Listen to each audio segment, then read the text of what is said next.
ہے قوم لوط بھی گناہ پر گناہ کر رہی تھی. اللہ کے نبی نے کہا کہ اے میرے قوم گناہ مت کر, اللہ کے عذاب سے ڈر. قوم نے کہا تھا, قوم نے جواب دیا تھا آپ جو ہے اپنے دعوے کو بند کریں. اللہ نے وہی فرمائی اے میرے محبوب, اے میرے نبی, ان کی بستی سے اور ان کے آبادی سے تو نکل جا, میں ان کو عذاب نازل کرنے والا ہوں. تاریخ ہمیں بتاتی ہے اس وقت اللہ کا نبی ان کے بستیوں سے نکل جاتا ہے, ان کے درمیان سے نکل جاتا ہے.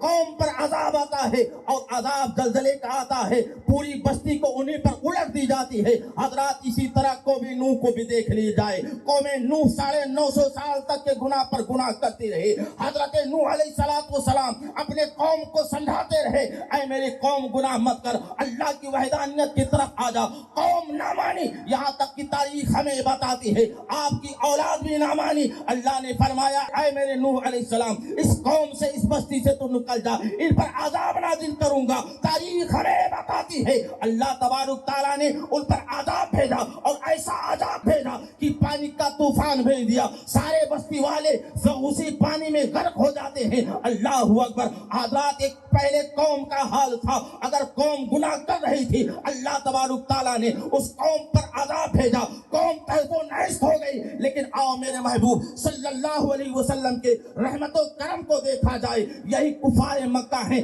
آقا کریم صلی اللہ علیہ وسلم ہیں, میرے آقا حضور رحمت للعالمین صلی اللہ علیہ وسلم پر جو ہے کفار مکہ نے جو ہے میرے نبی پر, مسلمانوں پر جو ہے نہ جانے کتنے دن تک کے جو ہے میرے نبی کے اوپر ظلم کرتے رہے, مسلمانوں پر ظلم کرتے رہے, یہاں تک کہ شرک کرتے رہے, بت پرستی بھی کرتے رہے. اللہ اکبر.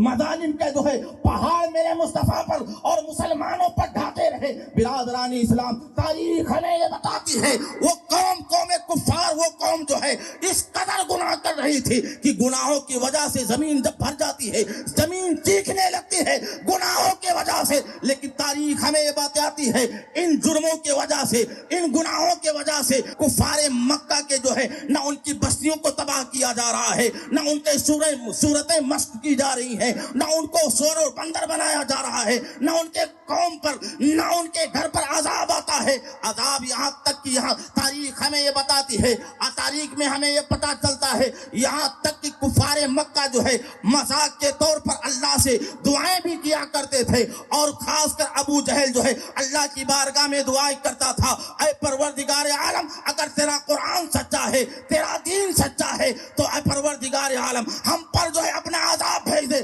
پتھروں کی بارش کر دے. جب یہ کفار مکہ اللہ کی بارگاہ میں مذاق کے طور پر جو ہے دعائیں کر رہے تھے, اللہ تبارک تعالیٰ ارشاد فرماتا ہے وما قال اللہ لیعذبہم وانت فیہم. اے کفار مکہ میں تم پر عذاب کیسے بھیج دوں, اس لیے کہ میرا محبوب تمہارے اندر جلوہ گر ہے, میرا محبوب تمہارے اندر جلوہ فرمایا ہے. عذاب کیسے بھیجوں؟ تاریخ ہمیں بتاتی ہے پہلے کے قوموں نے جب گناہ کیا ان کی صورتیں بھی مسخ ہو گئی, قوم اور آبادی برباد کر دی گئی. حضرات یہ بھی آپ سنتے چلیں جب تک کہ اللہ کا نبی ان کے قوم میں موجود رہا اس وقت تک کہ اللہ کا عذاب آیا نہیں. 950 سال تک قوم گناہ کرتی رہی, عذاب نہ آیا.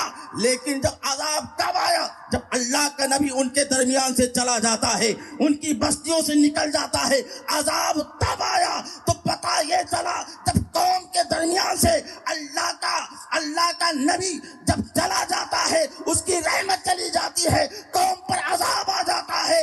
آج وہی گناہ یہ قوم بھی کر رہی ہے لیکن ان پر عذاب نہیں آتا ہے. تو پتہ یہ چلا کہ میرے محبوب رحمت کی شکل میں ہمارے درمیان موجود ہے, اس وجہ سے عذاب نہیں آ رہا ہے. عذاب نہیں آ رہا ہے. عذاب کیوں نہیں آتا ہے؟ وجہ یہ ہے کہ میرے محبوب موجود ہیں, محبوب موجود ہیں, اس وجہ سے قوم پر عذاب نہیں آ رہا ہے. حضرات لوگ کہتے ہیں اگر موجود ہیں, لفظ ہیں پر بڑا جھگڑا چل رہا ہے, لفظ ہیں پر بڑے جھگڑے. ہم اہل سنت والجماعت کہتے ہیں کہ اللہ کے محبوب ہیں اور وہ کہتے ہیں کہاں ہیں. اگر ہیں تو دیکھتے کیوں نہیں؟ علماء اسٹیٹ پر جلوہ گر ہیں، تاریخ پڑھو. ارے اللہ کے نبی آج بھی موجود ہیں اور تم کہتے ہو نظر کیوں نہیں آتے؟ تاریخ اٹھا کر کے دیکھو. بریلی کا تاجدار ہے، جب مکہ معظمہ سے فارغ ہو کر کے مدینہ منورہ میں جلوہ گر ہوتا ہے اور مصطفیٰ کی زیارت کے لیے قبر انور کے پاس حاضر ہوتا ہے. یہ جو ہے مجدد اعظم اعلیٰ حضرت عظیم البرکت جب حضور کے روضے پر حاضر ہوئے، ایک دن ہوا، 2 دن ہوا، جب زیارت نہ ہوئی، اعلیٰ حضرت نے فرمایا یا رسول اللہ، میں ہندوستان کی سرزمین پر رہتا تھا تو اپنی روح کو فاتحہ کے لیے بھیجا کرتا تھا، حاضری کے لیے بھیجا کرتا تھا، لیکن یا رسول اللہ یہ آپ کا غلام احمد رضا اب ہندوستان پر نہیں ہے، یا رسول اللہ آپ کے قبر انور پر موجود ہے، یا رسول اللہ کرم فرما دیجئے. اتنا کہنا ہوتا ہے، تاریخ ہمیں بتاتی ہے. میرے آقا نے فرمایا اے امام احمد رضا، جو کوئی دوسرا آتا ہے تو اسے خواب میں ملاقات کرتا ہوں، تو سچا دل لے کر کے آیا ہے، سچا عاشق بن کر کے آیا ہے، اب تجھے خواب میں ملاقات نہیں کروں گا بلکہ جیتی جی آنکھوں سے اپنی زیارت کراؤں گا. تاریخ ہمیں بتاتی ہے اعلیٰ حضرت نے اپنے جیتی یا جاگتی آنکھوں سے میرے مصطفیٰ کو دیکھا ہے اور اعلیٰ حضرت نے اسی کو فرمایا ہے یا رسول اللہ تو زندہ ہے واللہ، تو زندہ ہے واللہ، میری چشم عالم سے تو آنے والے